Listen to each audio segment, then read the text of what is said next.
Menarik sangat-sangat kupasan yang tentang hukuman diskaunnya ke 6 tahun, dendanya ke 50 juta dan apa itu parol dan bagaimana cara untuk mendapatkan parol itu pun sudah dikupas, diperincikan oleh Tuan Haji Hanif Katri. Seperti mana Tuan Haji Hanif Katri, saya juga pun tidak terkejut. Orang Penang kata terkejut beruk. Itu beruk yang terkejut. Orang Malaysia dah tak terkejut jikalau sebarang kemungkinan kes 1MDB yang sedang dibicarakan mendapat DNAA. Saudara Fazli, manusia atau orang Malaysia tak terkejut sebab keputusan dibuat oleh beruk. Oh, dia... Kan? Kalau keputusan dibuat oleh manusia, maka beruk terkejut. Okey. Jadi, kita orang Malaysia ni dah tak terkejut. Takkan terkejut. Mungkin penghuni di zoo negara mungkin terkejut. Tapi orang Malaysia dah tak terkejut kerana kita sudah pun melihat terang lagi bersuluh seperti mana spotlight di depan kami ini. 47 pertuduhan yang sudah ada prima facie yang diarah membela diri digugurkan just like that. Jadi ada kawan saya kata, Tuan Haji, saya nak minta Haji komen, baru teringat tengah duk cakap ni. Dia kata keputusan bukan nak mempertikai keputusan. Keputusan lembaga pengampunan tak ada rakyat Malaysia nak pertikai. Dan tidak boleh dipertikaikan. Dan tidak boleh bicara dipertikai. mutlak agung. Dan apa yang dia kata kat saya, semua sudut diambil kira di dalam lembaga pengampunan. Dah tahu Najib adalah kes ongoing, sedang berlangsung 1MDB. Dan ada 2 set lagi sedang menunggu waiting list. Kenapa boleh bagi pengampunan diskaun ini?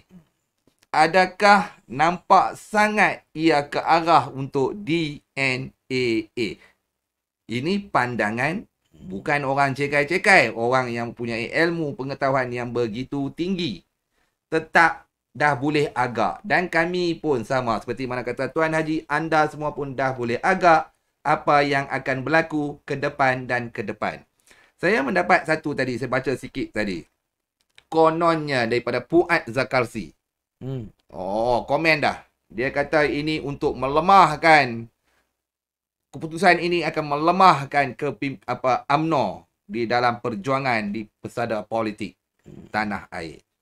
Kita tahu Fuad Zakarsi ini dia semua karut-karut.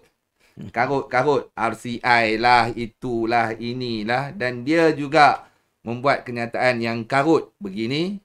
Maksudnya Tuan Haji, saya nak bawa Haji, dia satu pemimpin senior. Dia kaitkan lembaga pengampunan ini dengan kepentingan politik UMNO.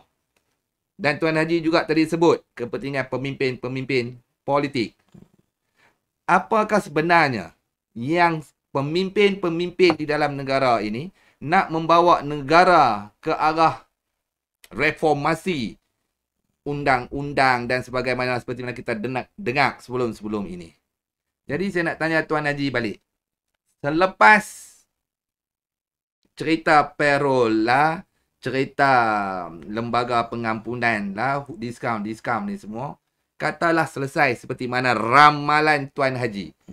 Berpandukan undang-undang sedia ada dan berada di depan saya ini pun. Tuan Haji bukan cakap ayat liok nah. Maksudnya berpandukan fakta, bukan auta. Jadi, Tuan Haji, bila agak-agaknya kalau Fuad Zakarsi risau?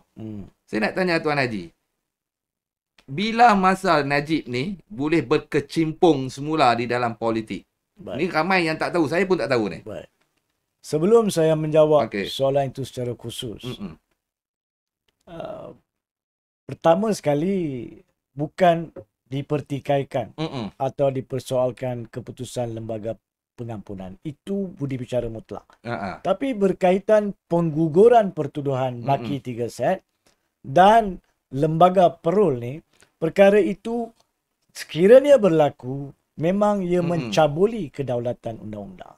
Sebab semestinya ianya dilakukan di atas permintaan pihak-pihak yang berkenaan.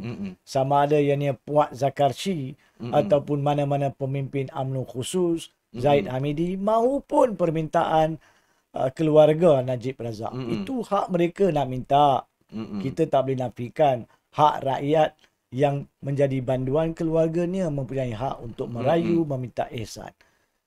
Jadi kalau berlaku langkah kedua dan ketiga, yakni parol dan pengguguran, pada masa itu, perkara itu menjadi suatu cacat cela kepada kedaulatan undang-undang. Sebab itulah pada hari ini, kita bangkitkan untuk rakyat faham apakah proses yang boleh berlaku yang memudah cara banduan yang bernama Najib Razak keluar daripada penjara secepat mungkin dan kemudiannya berkecimpung dalam politik. Tapi saya masih belum jawab soalan yang tanya tadi. Untuk memahami lebih lanjut, sekarang kita buat matematika sedikit. Kita mengambil 6 tahun tadi, kita dah sebut 23 Ogos tahun 2028. 28 adalah tarikh akhir. Dan kalau pengguguran pertuduhan berlaku ataupun kes-kes diselesaikan memihak kepada Najib sebelum 23 Ogos 2025, maka parol, lembaga parol boleh bersidang untuk dia balik ke rumah selepas 23 Ogos 2025. Tapi tempoh 3 tahun tu tak jadi 3 tahun lagi. Sebab akan dikurangkan mengikut statutory 1/3. Hampir 2 tahun dikurangkan daripada 3 tahun. Dan mungkin ada kelakuan-kelakuan yang lebih terbaik. Jadi yang imam ke? Tok imam, baca Quran, ataupun menang perlawanan catur ke apa sebagainya dalam situ.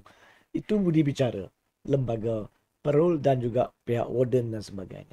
So, kalau 23 hari bulan Ogos 2025 dia keluar daripada penjara ke rumah, maka 23 hari bulan Ogos 2026 atau sebelum itu pun dengan remittance dan cuti-cuti statutory dia boleh keluar. Jadi kalau kita ambil 23 Ogos 2026 sekalipun, berapa lamakah daripada sekarang? Sekarang dah 2 hari bulan Februari 2024. Tak sampai 2 tahun setengah lagi. Tak sampai 2 tahun setengah lagi. Now, itu adalah pengiraan matematik. Dan di sini pengiraan matematik ni wajib disahkan melalui pertanyaan kepada pihak warden penjara yang mempunyai pengiraan matematika dia sendiri. Jadi saya beri anggaran untuk rakyat faham prosesnya. Now, untuk menjawab soalan terakhir, boleh atau tidak dan bilakah Najib akan berkecimpung dalam politik? Katalah isu berkaitan pengampunan sudah diberikan pengurangan. Katalah berlaku pengguguran kesemua kes atau penyelesaian yang memihak kepada Najib dan berlaku parol sampai dia boleh balik ke rumah pada 23 Ogos 2025 dan selesai segala hukuman dia pun. Pada masa ini, Najib tidak boleh berkecimpung di dalam mana-mana pilihan raya untuk tempoh 5 tahun selepas hari terakhir tamat hukuman dia. Kalau 2028 maka 2031 baru boleh. Kalau 2026 5 tahun Ya, 5 tahun. 2033. Kalau 2026 maka 2031. Pada masa ini, kenapa tidak boleh pada masa ini? Sebab ada halangan bebas di bawah perkara 481D Perlembagaan Persekutuan dibaca bersama dengan perkara 483 yang dengan bahasa mudahnya mengatakan seseorang yang telah dijatuhkan hukuman penjara 1 tahun atau lebih dan denda RM2,000 atau lebih, dia dihalang daripada menjadi wakil rakyat Parlimen ataupun Dewan Undangan Negeri untuk tempoh 5 tahun. Jadi selepas tamat hukuman yang diskaun, parol-parol jika ada, segalanya hari terakhir khidmat atau penjara tersebut ada lagi 5 tahun dihalang. Tetapi ada tetapi. Halangan perlembagaan ini boleh diabaikan, boleh dinyahkan oleh kebawah duli yang di Pertuan Agong. Maksudnya mohon lagi pengampunan. Jadi Orang akan tanya, kenapa belum bagi? Sebab apa tak bagi? Ha. Sebab lembaga pengampunan ini tidak memberikan pengampunan mutlak. Pengampunan ini cuma mengurangkan 50%. Jadi macam mana nak bagi pengampunan terhadap perkara 483? Sebab dia belum keluar pun lagi.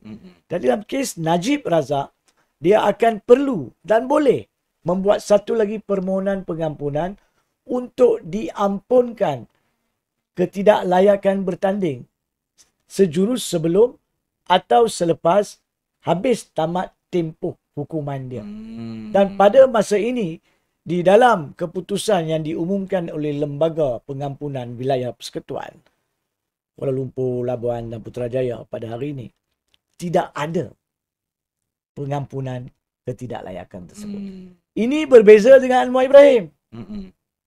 Anwar Ibrahim pada masa diberi pengampunan pada 16 Mei 2018, pengampunan itu berbunyi pengampunan bebas, free pardon. Free pardon bermaksud lepas dinyahkan hukuman tu, dia free untuk bertanding. Di mana pengecualian atau ketidaklayakan di bawah perkara 48(3) yang saya sentuh tadi telah dinyahkan oleh Agong dalam pengampunan yang sama kepada Anwar Ibrahim. Sebab itulah dia bertanding Port Dickson. Dia kosongkan seat bagi laluan kat dia. Tapi pada masa itu juga perkataan free pardon telah disalahgunakan, disalahertikan oleh Anwar dan kuncu-kuncunya untuk mengatakan kononnya sabitan dia telah dibatalkan. Tapi itu adalah satu tafsiran yang salah, seperti mana yang telah saya nyatakan tadi. Mahkamah telah pada 10 Januari 2023 mengatakan tidak ada pembatalan sabitan.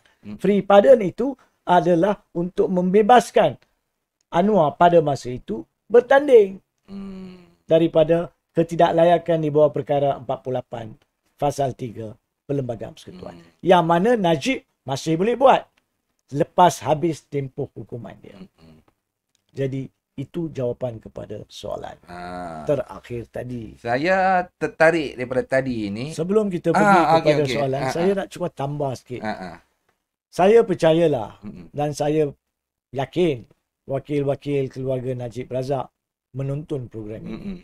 Dan saya yakin selepas pada mendengar huraian kita, mereka akan menghubungi peguam masing-masing untuk mempercepatkan proses bagi tujuan pihak UMNO meminta kerajaan Malaysia untuk meminta peguam negara menggugurkan pertuduhan supaya permohonan parol dapat dibuat di bawah Seksyen 46E Akta Penjara.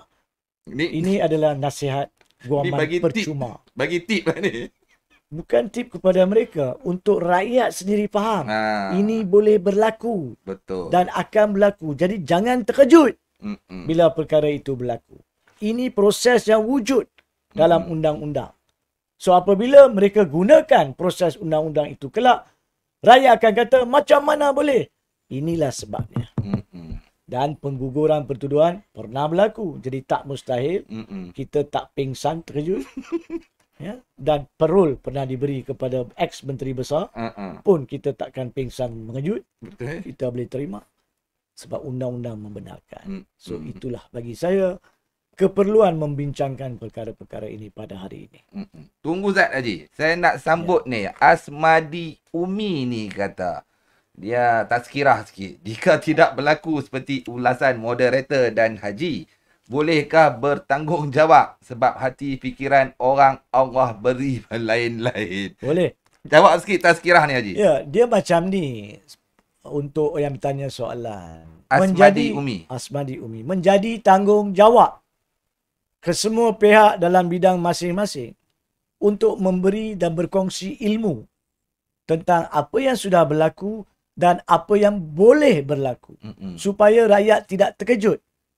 Ini tidak bermakna apabila kita berbincang pada hari ini kita memberi jaminan yang ini akan berlaku. Sebab kita tak jahat macam tu nak buat perkara yang tak molek walaupun undang-undang benarkan. Tapi rakyat sudah melihat bahawa pucuk pimpinan negara boleh membuat perkara yang tidak molek, boleh membuat perkara yang tidak manis dan boleh mencabuli kedaulatan undang-undang. Supaya rakyat tak celaru bila perkara itu berlaku, menjadi tanggungjawab saya untuk memberi penjelasan kalau perkara itu berlaku. Saya harap anda yang bertanya soalan itu atau memberi komen boleh faham bahasa mudah yang kami gunakan. Tapi kalau kami jadi Perdana Menteri ataupun pihak yang berkuasa, kami insya-Allah tidak akan salah gunakan peruntukan undang-undang. Itu dua perkara yang berbeza. Yang pada masa sekarang, saya tak boleh beri jaminan bahawa pucuk pimpinan mana-mana kerajaan pada masa ini tidak akan salah gunakan kuasa.